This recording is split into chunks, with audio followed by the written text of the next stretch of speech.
Tapi setelah diteliti oleh para ulama, ternyata pembicaraan tentang adanya 12 imam itu baru muncul sekitar 250 Hijriah. Sekitar tahun 260 Hijriah, yaitu sekitar 250 tahun setelah wafatnya Rasulullah SAW.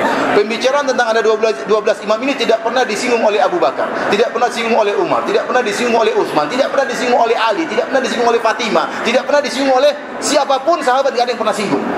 Tidak pernah disinggung oleh tabi'in, tidak pernah disinggung oleh Sa'id bin Jubair, Hasan al-Basri, para tabi'in enggak pernah ngomong masalah itu.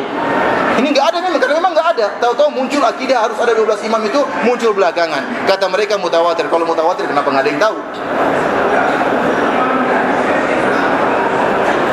Kata mereka ada dalam hadis. Mana hadisnya? Kata mereka Rasulullah SAW berkata, la yazalu hadha ad-din qa'iman. Agama ini akan senantiasa kuat ila 12 khalifah, sampai 12 khalifah. Kulluhum min Quraisy, seluruhnya dari Quraisy. Kata mereka tuh ada 12, kata Nabi SAW. Ini hadisnya sahih. Tapi kita lihat ternyata hadis tersebut bukan seperti yang mereka pahami. Kenapa? Rasulullah SAW mengatakan seluruhnya dari Quraisy. Oleh karenanya Quraisy umum. Abu Bakar juga orang Quraisy, Umar juga orang apa? Quraisy, Utsman juga orang apa? Quraisy, Muawiyah juga orang apa? Quraisy, Bani Umayyah juga orang Quraisy. Kalau seandainya maksudnya hanya keturunan Nabi, Rasulullah SAW akan mengatakan akan ada 12 imam seluruhnya di keturunanku. Tidak ada hadis seperti itu, tidak ada. Apalagi Rasulullah SAW mengatakan akan ada 12 imam di mana di masa kepemimpinan mereka agama akan kuat. Oleh karena para ulama menafsirkan maksudnya apa? 4 khulafa ar-rasyidin bersama pemimpin Bani Umayyah sampai 12 orang. Situlah zaman di mana Islam jaya. Sekarang kita perhatikan imam mereka yang mereka maksud. Siapa yang pertama? Ali bin Abi Thalib. Ali bin Abi Thalib Islam jaya tatkala itu. Paham? Yang sempat memegang kepemimpinan setelah Ali siapa? Al-Hasan. Al-Hasan menjadi imam yang jaya setelah wafatnya bapaknya Ali bin Abi Thalib. Dan Al-Hasan punya pasukan tatkala itu lebih dari 100.000 orang. Namun Al-Hasan menyerahkan kepemimpinan kepada Muawiyah radhiyallahu anhu. Sekarang kalau seandainya beriman kepada 12 imam itu rukun iman yang paling penting, kenapa Al-Hasan menyerahkan kepemimpinan keimamahan kepada Muawiyah? Berarti kan Al-Hasan tidak tahu hadis ini, tidak tahu bahwasanya harus ada 12 imam, harus dari keturunan dia. Saya ulangi, mereka meyakini imam yang pertama siapa? Ali. Imam yang kedua siapa? Hasan. Imam ketiga siapa? Husain. Imam ketiga Ali bin Husain. Imam kelima Muhammad Al-Baqir. Imam keenam Ja'far As-Shadiq, dan seterusnya sampai imam ke-12. Maka tidak boleh kepemimpinan berpindah dari 12 orang ini.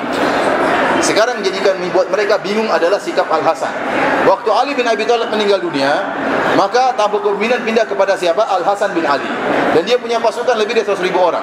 Terjadi perselisihan dengan pasukan Muawiyah. Oleh karenanya Al-Hasan mengalah, dia serahkan kepemimpinan kepada siapa? Muawiyah. Berarti menurut Al-Hasan, Muawiyah pantas jadi pemimpin atau tidak? Pantas, buktinya dia kasih. Padahal Muawiyah bukan keturunan Nabi SAW. Padahal Muawiyah dikafirkan oleh orang-orang apa? Syiah. Gimana Hasan kasih kepemimpinan kepada orang kafir?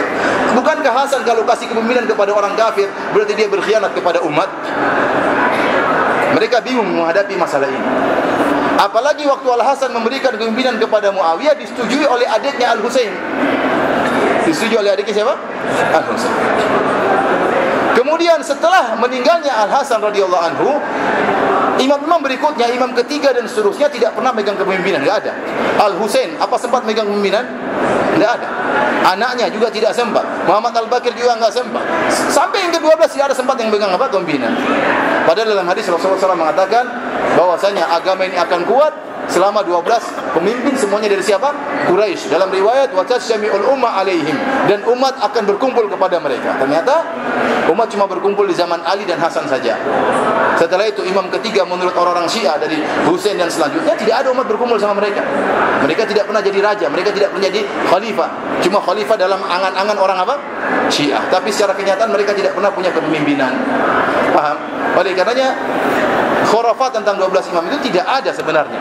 Itu hanya khurafatnya orang-orang Syiah yang mereka menurut mereka Rasulullah SAW pernah menunjuk 12 orang. Kenyataannya tidak pernah ada. Tapi para hadirin